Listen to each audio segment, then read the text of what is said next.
Laga antara PSM Makassar vs Persib Bandung hampir pasti dibatalkan. Hal ini ditegaskan oleh PT LIB.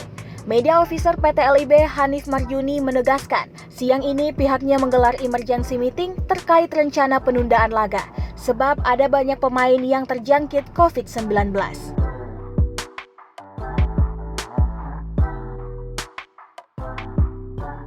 Sementara Media Officer Persib Bandung Jatnika mengatakan pihaknya sudah mendapat panggilan dari PT LIB untuk rapat pukul 13.00 waktu Indonesia Tengah.